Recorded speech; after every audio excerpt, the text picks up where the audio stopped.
Hey guys, looking for picks for UFC 315? I got you covered. We're going to take it nice and slow here today.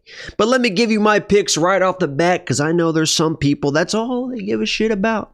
And I got you covered. Here you go. Settle in. We got Katona, Daniel Santos, MAB, Marc-Andre, Barriault. We got Navajo, Stirling, Modestas, Bukauskas, Jessica Andrade. We'll explain that one. Charlie Radtke, Chuck Buffalo. We got BSD, Natalia, Silva, Jose Aldo, Shevchenko, and of course, Jack, Della, Maddalena. If you guys are interested in becoming a premium member today, I know I've been a little bit MIA, as you could say, but I killed it last week. Only put, I think, like 4.5 units on the board. Came back with almost 3, like a 50 or 60% ROI. So make sure you become a premium member today. Only $10 a month. WeWantPicks.com, and it's not just tailing bets. We've got a bunch of tools to make sure you're successful. If you like this video, make sure you like the video. Like I said, typically we're blitzing through these, the fastest breakdown of all time. But this week, I've been MIA. I want to just kind of take it slow. Almost like live stream energy. Nice, cool, calm, casual. Let's get right into the breakdown for UFC 315. The first fight, as I mentioned, Katona versus Bekzat Almakhan. Bekzat Almakhan. Who knows how good this guy is? Obviously on the regional scene, we see him dominate the regional guys. We see the wrestling. We see the dynamic striking. We see the spinning back kicks and all this stuff. Came in against Umar. Clipped them. Dropped them. Everyone gets real excited about that type of stuff. But you didn't really see in that fight how good he is actually he is versus high-level competition, because that's about all he did in that fight. Obviously, Umar was taking him down, all that type of stuff. I have doubted Katona in the past. I had Gene Matsumoto, the baby-faced assassin. My dude, my baby. That's my guy. I love Gene Matsumoto. I thought Gene was going to come in and absolutely smoke that guy. I was at the fight, sitting front row at the Apex, and I was like, oh no. I was like, oh God, this guy Katona is so well-rounded. So well-rounded. Good takedown defense. Good takedowns. Good boxing. Tough as nails. Will push a pace. And when it comes down to this fight, when I'm looking at two guys, I know what I'm getting in Katona. I know I'm getting a durable guy who's going to be there at the end. If it's a close fight, could sneak it out. With this guy, Bekzat, I know he's got all the accolades, and he looks like he's got all the abilities. And if he comes through and smokes Katona, I don't think it's going to happen. I'm not going to be crazy surprised. I'm not picking a guy like I'm not betting Katona, because even in his wins, the fights are a little bit too close for me, right? But as an underdog play, as a pick, I know what I'm getting with him. I'm taking Katona in this fight. Let's move on to the next one, ladies and gentlemen. Daniel Santos versus Jeong Lee, the Korean Tiger. I like both these guys. Jeong Lee, I was very high on Jeong Lee. Going in that Hyder fight, I'm like, oh my God, this guy Hyder is so reckless. He gets hit. He doesn't care. His defense isn't there. This guy, Korean Tiger, he's going to be dialed in, right? He's got wrestling. He's a black belt in jiu-jitsu. He's got the counter strike. He's a sniper. Jeong Lee came in, acted like a complete fucking asshole. Don't know what that was all about, right? Just came in. I think he thought that he hurt Hyder at some point, and just went balls to the wall after that. Like he was like, I landed a good shot. He's got to be hurt. Let me find a finish. And then when he got backed up against the fence, he was just like it looked like he was trying to throw punches, but he wasn't getting the punches off because he was getting hit in the face, and it just became too much. Both these guys have shown chin issues. Both these guys are willing to engage in fire fights. My bet for this fight was the under 2.5. I got that earlier in the week for plus money. Become a premium member today. But my pick, I think, is going to be Daniel Santos.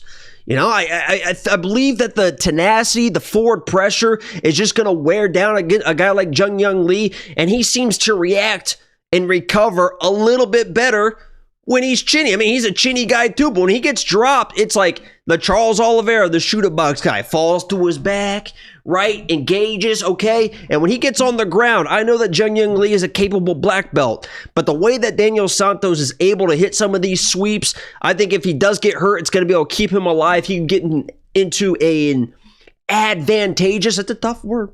He could get into an advantageous situation against Jeong Lee. So I'm going Daniel Santos, but honestly, I know both these guys have been chin, can recover. I think there's going to be a finish here. Both these guys are just too aggressive to not find a finish. I think there's going to be a finish. Daniel Santos is my pick. The next fight, Marc-Andre Barriault versus Bruno Silva. Bruno Silva, does this guy even like fighting anymore?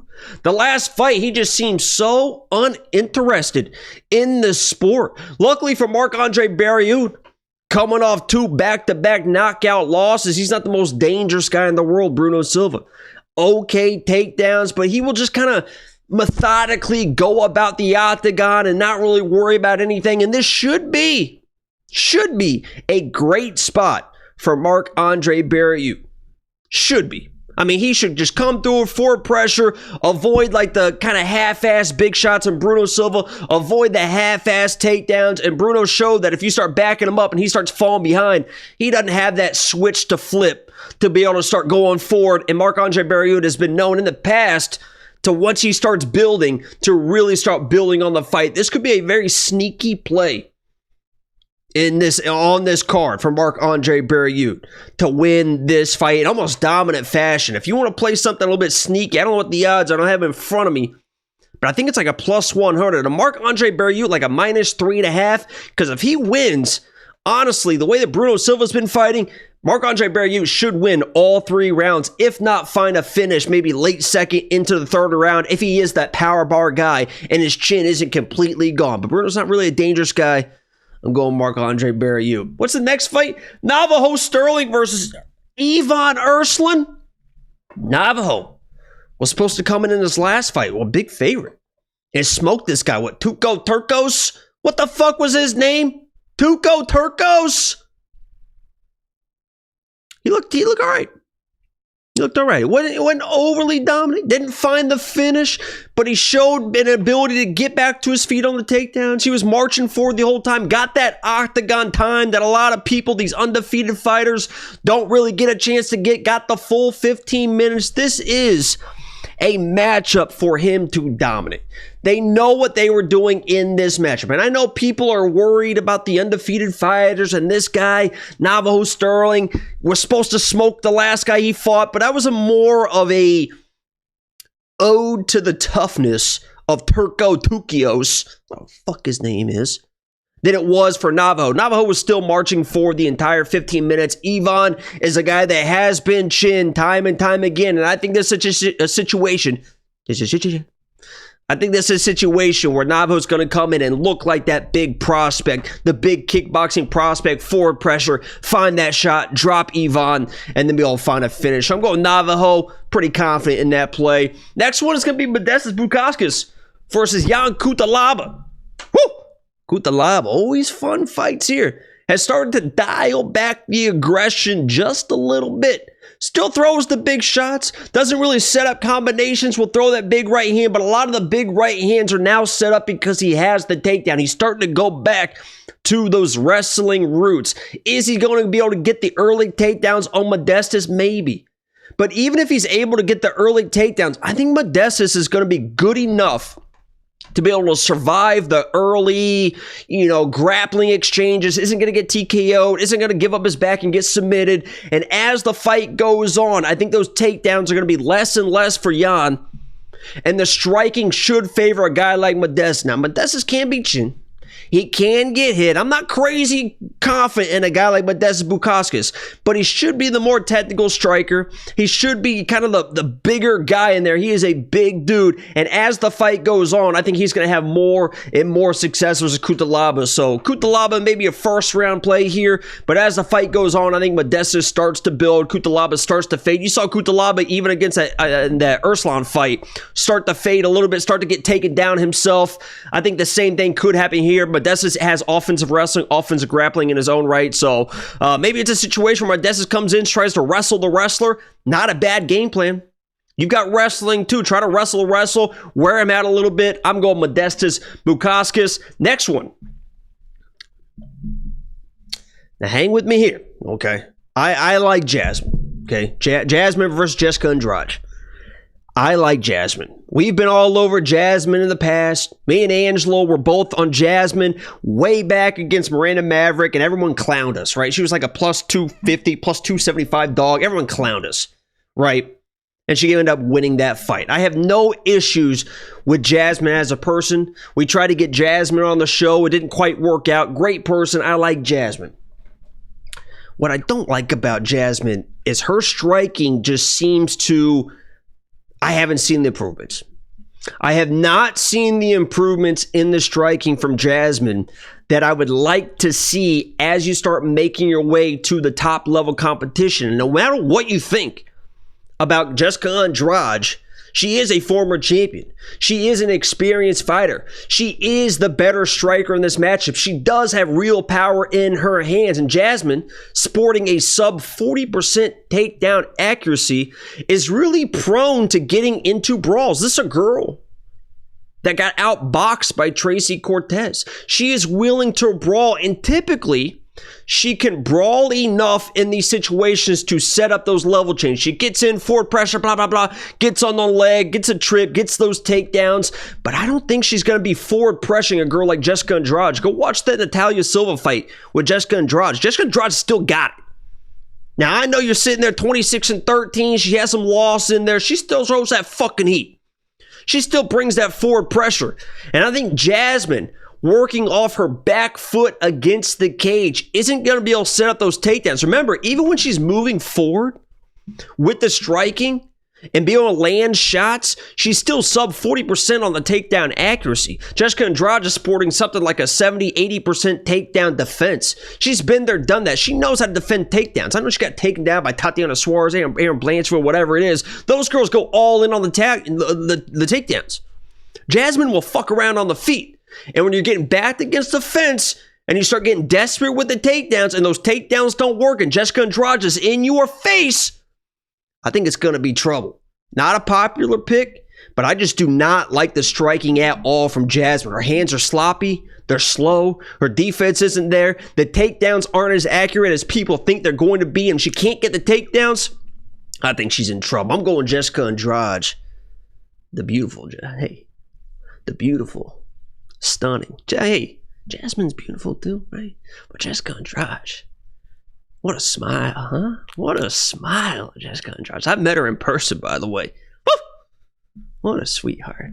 What a sweetheart. Moving on to the next one. Mike Malott versus Charles Chuck Buffalo Radtke. I'm going to say something right here. I don't think Mike Malott's a fighter. I just don't see it. I think when it's easy, he looks good. And there could be a situation here where it looks easy. Charles Radtke is a very come-forward fighter. He's going to be in Mike's face, and if Mike is able to land a shot and put him away or get a takedown and do what he needs to do early, I'm not going to be crazy surprised. Mike is a talented dude. He's very talented. I don't think he's a fighter, man. He got finished, showed no heart in the Neil Magny fight, came back against Trevin Giles and looked like he was scared out of his fucking mind. Scared to get hit. Scared to get tired. And if you're in there fighting scared against Charlie Radtke, this dude's going to be in his face, man. He's going to be in Mike Malott's face. He's going to be making him uncomfortable. As good as Mike Malott is offensively, he does get hit. I mean, every single fight, this dude is leaking. And that left hand from Charles Radtke is tight. It is fast, and it is powerful. And if he backs Mike up, tongue twister there, right? But we handled it. If he backs Mike up against the fence, chin's going to be up, left hand's going to be there. Mike could panic wrestle, and if he starts panic wrestling, Charles Radtke, I mean, he's a wrestler and a grappler in himself as well. Don't get it fucked up. I'm going Charles Radtke here as an underdog play. I just think the forward pressure's going to be there. Push comes to shove. I know Charles Radtke is a fucking dog. Obviously, body shot, got put out by by Protez. He was my lock of the week. Maybe I'm a little bit biased here. I don't see the tenacious fighting energy from a guy like Mike Malott. He wants to keep it clean. He wants to stay on the outside. He wants to stay pretty. He's a little bit of a pretty boy. Charles Radtke, a little bit diffy. Dude's a little bit diffy. He's going to be in his face. Watch that left hook. Could be there. I'm taking Chuck Buffalo with the upset. What's the next one? BSD versus Kyle Prozac. I'm going BSD. What's the next one? Alexa Grasso versus Natalia Silva. I like Alexa Grasso. Hard to dislike Alexa Grasso. I had Alexa in her last fight versus Shevchenko. Noche. I just thought that the grappling prowess was going to be there. I felt like if she was able to offensive grapple Shevchenko instead of fall back into the guard, because if you're in the guard at that level with Shevchenko on top of you, you're not going to be able to do much. But if you can offensive wrestle, we've seen every time that Grasso was able to offensive wrestle and grapple, she was able to get in great positions versus Shevchenko. Natalia Silva is going to be a little bit different. She is a hard girl to find. She is nonstop bouncing left, right. Grasso really doesn't have the power to hurt a girl like Natalia Silva. She doesn't really have the offensive pressure to score against Natalia Silva. She doesn't really have the takedowns to be able to get the takedowns to the control versus a girl like Natalia Silva now coming off a broken foot. Natalia Silva is my pick. I bet her early on at minus 200. In my mind, I think Natalia Silva might look minus 400, minus 500. Unless there's some weird scramble, like when Alexa won the belt versus Shevchenko, I just feel like Natalia is just way too powerful, way too fast, and Grasso is just not aggressive enough. If I'm game planning for Alexa Grasso, you got to get in this girl's face. You got to grab her. You have to initiate scrambles because it's the scrambling ability of Alexa Grasso that is going to win her fights like this. She's not going to be able to just stand. Natalia Silva's not going to stand and just box with you and let you try to outbox her. She's going to be moving taekwondo back and forth. I just don't think Alexa's going to be able to find her. I'm going Natalia Silva. Jose Aldo versus Amin Zahabi. In my opinion, I have no fucking idea how Jose Aldo loses this fight. I have no idea. Zahabi is not a guy that is going to move forward like a Mario Batista, grab this guy and hold him. Zahabi backs up. He is just known for he kind of hunches over, he backs up, he wants to counter with a big shot. And Jose Aldo, I don't know how fucking old this guy is, 45, 50, 55 years old. Still fast as shit, still defensively sound. You're not seeing him getting cracked left and right as this career progresses. In the boxing, he was lighting up Mario Batista. He was smoking that dude on the feet. There's a reason why Mario Batista, in the prime of his career, was just hugging a guy like Jose Aldo. Jose Aldo is going to be moving forward. In my opinion, this is a perfect, tailor-made matchup to get Jose Aldo back to where he should be. This is like the UFC is saying, hey, we gave you a pressure wrestler in Mario Batista. We still thought you won that fight. Sorry about that. Here's a guy that's just going to back up that you can outbox, avoid the big shots, blast the leg kicks, and maybe even wrestle on your own. I don't fucking know, but it just feels like unless Jose Aldo just randomly gets caught by this guy who does have power, Amin Zahabi does have power, but what he doesn't have, unless he just figures out or changes the complete game plan, is forward pressure, crazy pressure, cage control against the fence. Jose Aldo this week is talking about how he was so pissed off after that last fight. He didn't even watch mixed martial arts for like fucking a month or some dumb shit, something like that. I like Jose Aldo. The hand speed still seems to be there. Unless his defense starts slipping and he gets hit, I think this is another opportunity where Jose Aldo, minus 200, minus 220, whatever it is on this, whatever it is right now, could, at the end of the day, look like the best value on this card. Maybe a minus 3.5 for Jose Aldo if you want better value. It just feels like he's going to be one moving forward. Leg kicks as Zahabi's trying to back up and move away. I like Jose Aldo a lot in this matchup. Co-main event, Shevchenko versus Manning. I've been a Shevchenko hater. I said that I had Alexa Grasso versus Shevchenko in both the last two fights. I didn't have her in when Grasso beat Shevchenko, but I had her in both of those fights. One as my lock of the week, and the other was just a pick, but I had money on Alexa Grasso because I felt like Shevchenko was slowing down, and maybe she is, maybe she isn't. I had a lot of money on Manon Farrow against Rose. She was my lock of the week against Erin Blanchfield.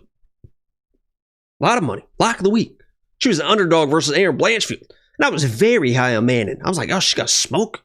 Erin Blanchfield. If you rewatch that fight, and I was watching that fight live as my lock of the week, I came away from that Erin Blanchfield fight like, who the fuck is this? That's not the Manning that I know. She's entering exchanges. Eyes closed, chin up in the air. The forward pressure from Erin Blanchfield. She's fighting like this. This was not the crisp kickboxer, rangy sidekick girl that I thought it was going to be. Now, she squeaked out that win. I mean, she won that fight. I'm not saying she didn't win that fight, right? But that's Erin Blanchfield. Erin Blanchfield can't strike for shit. And she's in the exchange. Go watch that fight. In the exchanges like this. She closes her eyes on almost every exchange. Chin up in there. Shevchenko can still do that shit. She's still striking. She's still nice and crisp. On the tippy toes, looking for those counter strikes. This is going to be a close fight. No doubt about that. Right. I don't think Manning's going to come in and just get knocked out. I'm not saying that. But I'm saying that if Manning looks the way that she looked against Erin and brings that person into this fight, she is going to get smoked. Because I don't know what the fuck that was. Now, she won the fight, and she was my lock of the week. But when I'm watching those exchanges, I'm like, holy shit, she looks sloppy as shit. That shit ain't going to work versus a girl like Shevchenko. And now we got Shevchenko talking about this week about feeling disrespected. She looks dialed in, saying she's never felt so disrespected by a fighter. I don't know what Manning's been saying. And I know people talk about how big and strong Manning is, about all this type of stuff. It's a little bit different when you reach a girl like Shevchenko. Remember, Shevchenko, towards the end of her career, right? Starting to, go into the wrestling a little bit more, and people don't think she's going to be able to get those takedowns, and maybe she's not. It's still Shevchenko, man. This is a girl that in her prime was against the 145, 135 champ Amanda Nunes, went through a split decision. She's fought big girls before. At the level of competition she's been fighting, no disrespect to Alexa Grasso, hasn't been great, but Manning hasn't been fighting the best competition either. Rose, broken pinky, all that stuff. Erin Blanchfield obviously wasn't going to be able to get those takedowns, like I said, and her boxing is absolutely terrible. It's going to be a close fight, but I got to go with the champ here, Shevchenko. I think she does get a takedown or two, and if she does, I think she's able to keep control better than people think. I don't think the size is going to be a difference in this fight, because Manning in those little blitz shots, as sloppy as she looked, I think Shevchenko with those tippy toes waiting to counter is going to be there. I'm taking Shevchenko to get it done. Now let's talk about the main event. Jack Della Maddalena. Belal Muhammad. If you haven't seen my Lock of the Week video, it's out. Go watch it. I explained a lot in that video. So if you're looking for a big breakdown, that might be it. But let's talk about it a little bit. Because I know Belal Muhammad, guys. I was the original Belal Muhammad fan. Let me rephrase that. I was the original Belal Muhammad hater turned Belal Muhammad fan before he beat Leon. I sat here last year and told you guys, he's going to smoke Leon. He's going to smoke him. He's going to smoke him. And you guys called me an idiot. And I said, okay, you'll see. I said, okay, you'll see. Because I knew what type of fighter Leon was. Leon is a rangy kickboxer. He wants to keep the range. He doesn't want to stay in nice and tight with box. He wants to circle around the outside, counter strike. He's got okay takedown defense, right? He can wrestle, grapple, all that type of stuff. But it's a little bit different when you're backed up, getting pressured, getting boxed. Leon just shells up. Belal level changes underneath that, able to get those takedowns. Now, the narrative that Belal dominated that fight, that did not happen. I had thousands of dollars on Belal Muhammad versus Leon Edwards. Do you hear me right now? I had thousands of... You people that told me that he was not beating Leon are now telling me that he's going to smoke Jack Della Maddalena. Well, I had thousands of dollars on Belal Muhammad to beat Leon Edwards. I watched that fight and I was like, oh no. This fight is closer than I thought it was going to be. That first round, 15 seconds in, single leg, slams him down. I thought it was going to be that for fucking 25 minutes, if not find a finish. All of a sudden, I see Belal getting out scrambled. All of a sudden, I see Leon on this dude's back. All of a sudden, I see Belal Muhammad split open, crawling around, looking for that final bell. And I'm like, oh no, maybe this guy isn't who I think it is. Now, let me say this right now. I'm not a Belal Muhammad hater. I had thousands of dollars on him versus Leon Edwards. If he fights Shavkat, I think Belal smokes Shavkat. If he fights Sean Brady again, I think Belal smokes Sean Brady all over again. If he fights a guy like Buckley, I think it's a little bit closer, but he could edge that shit out. I truly believe that Jack Della Maddalena is the worst matchup in this division for a guy like Belal Muhammad, who has started to use his pressure boxing to set up his takedowns. He has decent boxing now. I don't want to take anything away from what Belal Muhammad has established in his boxing. He has good boxing now. He has a good jab. He won the Leon fight with his boxing. His boxing is what set everything up. It wasn't just wrestle fuck. So people come into this matchup, into this breakdown, and they're trying to say, oh, look what he did to Leon. He's just going to do that to Jack because Jack can get taken down as well. He set everything up with his boxing. What is he not going to be able to do in this fight? Outbox Jack Della Maddalena. He thinks he is. And I'm sure some of that's just a little bit of smoke and mirrors. And there's some people that think that he probably is going to be able to do enough in the boxing. Maybe he is. I don't think he's going to be able to fucking do it. Right? He's not going to be pressuring a guy like Jack Della Maddalena. I guarantee he comes out and tries. And that first little combination that Jack Della Maddalena lands, he's going to be like, uh-oh. And the second that Belal starts backing up in this fight, you're going to be able to tell very early the tone of this fight.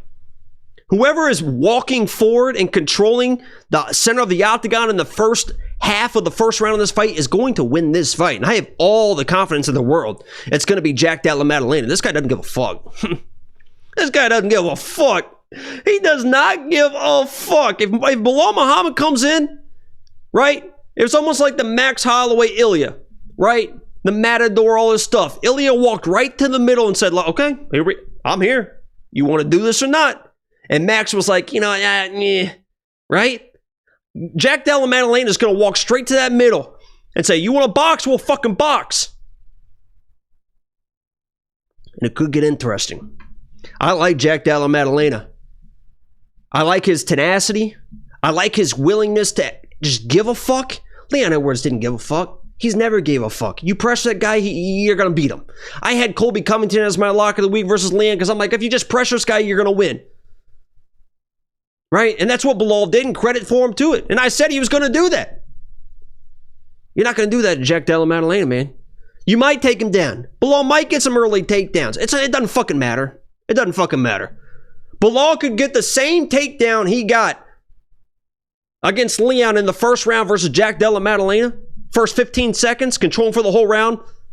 It's not going to fucking matter. Leon almost came back in that fight and pulled that fight out. And that dude is one of the softest dudes in the fucking world. No, there is not an ounce of grit in Leon Edwards. Getting yelled at by his coaches, telling his coaches to shut the fuck up in the middle of a fight. You control Jack Della Maddalena for 4 minutes and 59 seconds of the first round. He's going to come out in the second round with a smile on his face and say, let's go do it again. Try to do it again. It's the difference in the mentality. He is going to make Belal Muhammad work. Leon wasn't really making him work. Got the takedown. Leon's kind of playing safe or whatever. Jack Della Maddalena, he's going to make him work.